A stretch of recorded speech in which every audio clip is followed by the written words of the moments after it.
Okay, we're going to start with our first lightning talk. It's by Henning Schulte, and he has, I know he's from Groningen, but I can't, and he's going to talk about free viewing perimetry. We're going to have Marcello Maniglia talking about methods to improve scotoma awareness, and followed by Kusai, and I do not know the exact title of your talk. You can... Yeah, I tell them. Go ahead. And then Daniel Montour.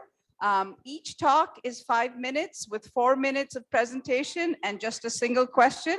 So, Henning, all yours. Hello. Okay.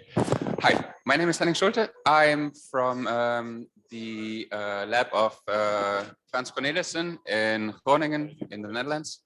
And I'm very happy that Dr. Bacchus already went into the shortcomings of modern perimetry methods, because that's also what I'm going to be talking about a little bit, and then I can cut it shorter.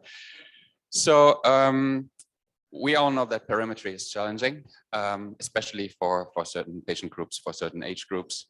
And we were thinking about ways to maybe make it more accessible to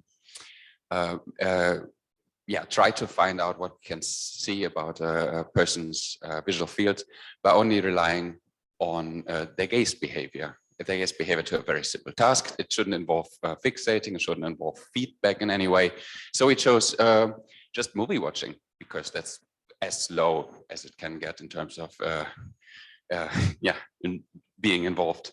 And many people do that every day, and many people are particularly good at this.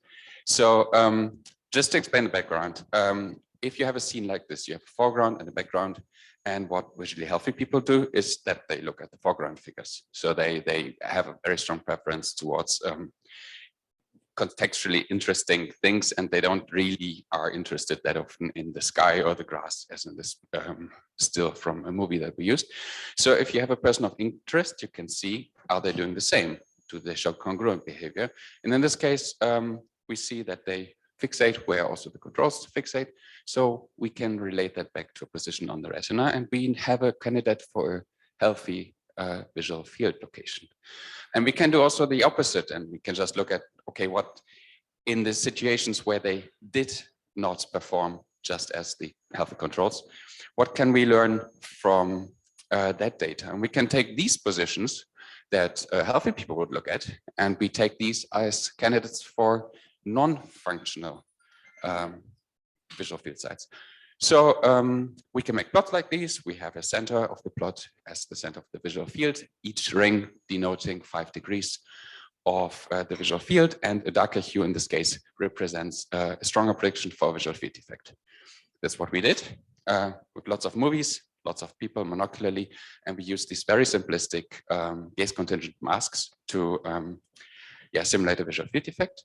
And then we get outputs like these, and you can see that on the bottom row, you see 3 different types of visual field defects, like a small nasal arc, a larger nasal arc, and a tunnel vision. Visual field defect predictions, which are on a group level, so everybody just grouped together, start to resemble in location, size, and shape what we put in. So what's new about this?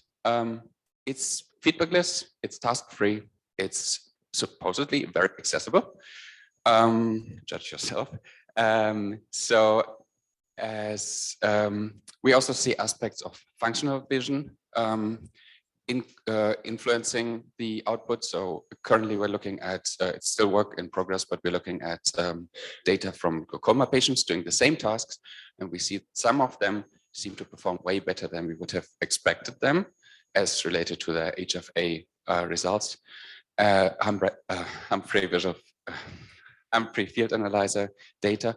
And we do believe that it's partly due to them showing compensatory gaze behavior, having a gaze strategy of how to make use of most of their retained, of their healthy visual field to observe the scene. So we do believe that there's a case for a method like this in rehabilitation, where it's sometimes more or sometimes less about what's happening on the retinal level, but more about what can people actually perceive, what are they aware of in their surrounding. And yeah, that's it from my side. This is the people I'm working with. Questions?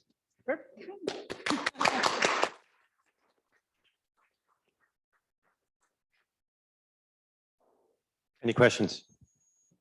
I just have I guess, a comment, and maybe this came to you too, Preeti, that Manfred had this search task for AMD where it comes up and it's almost like that latency of being able to find it gave you a sense of the fact that there might be unhealthy visual field in that particular area. I mean, I think these were done in much smaller things, but it's, yeah, it's really neat because it does talk about the compensatory effects and functional vision.